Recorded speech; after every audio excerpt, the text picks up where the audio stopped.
Hello बच्चों, 9th class के लिए ऑब्जेक्टिव महत्वपूर्ण प्रश्न लेकर आए हैं जो आपके एग्ज़ाम में बहुत इम्पोर्टेंट होने वाला है। तो सबसे पहला प्रश्न है, खरीफ फसल किस मौसम में होता है?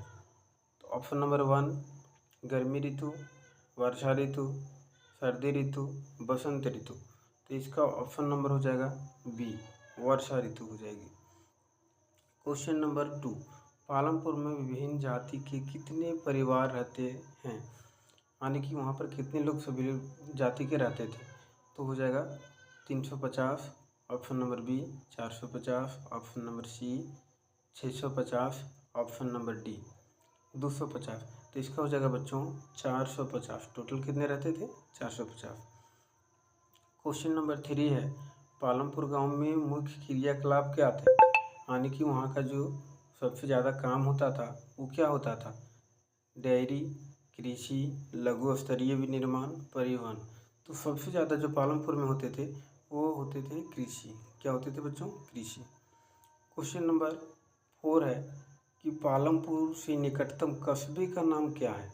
कस्बे यानी कि वहाँ निकटतम जो कस्बे थे वो क्या क्या था उसका?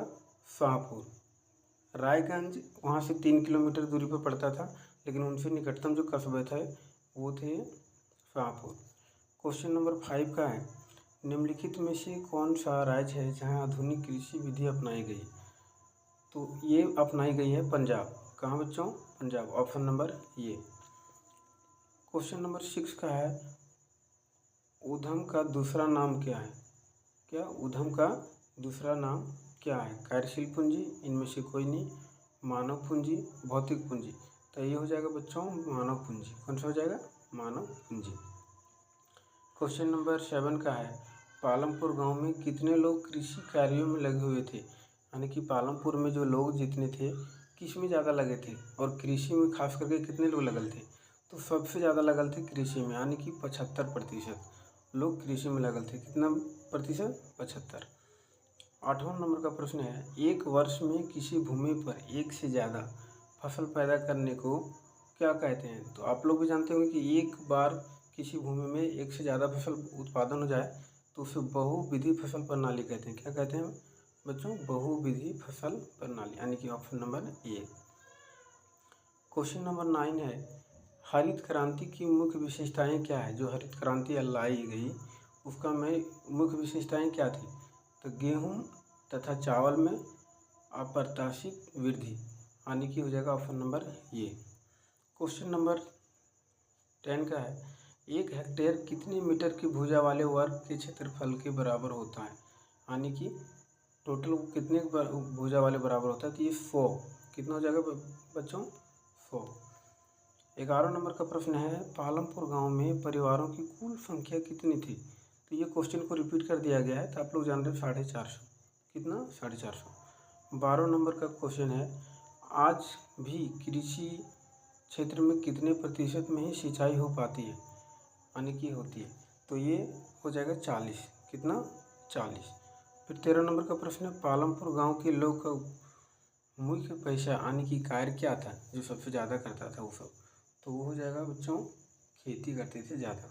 कौन सा हो जाएगा? खेती। 14 नंबर का प्रश्न है, हरित क्रांति भारत में कौन से दशक के अंत में शुरू हुई? शुरू होने की बात कर रही, तो ये हो जाएगा आपका 1960। Option number B 1960। Question number 15 है, पालमपुर गांव में उच्च जाति के लोग के परिवारों की संख्या कितनी थी? यानी कि सबसे ज़्यादा जो वहाँ पर उच्च जाति के लोग थे वो कितने थे? तो वो थे 80 परिवार, यानी कि ऑप्शन नंबर डी। कितने थे बच्चों? 80। क्वेश्चन नंबर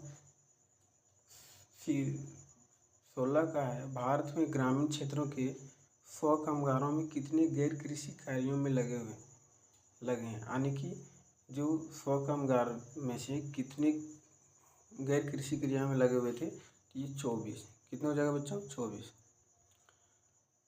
क्वेश्चन नंबर 17 का है, उत्पादन के मुख्य कारक कौन से नहीं है? तो ये क्या हो जाएगा? भूमि, भौतिक पूंजी, मानव पूंजी, बाजार। तो ये हो जाएगा बच्चों बाजार। इसमें कुछ गलत भी लिखा हुआ है तो उसे अपने तरीके से समझ लेना है, टाइपिंग में मिस्टेक हुआ होगा।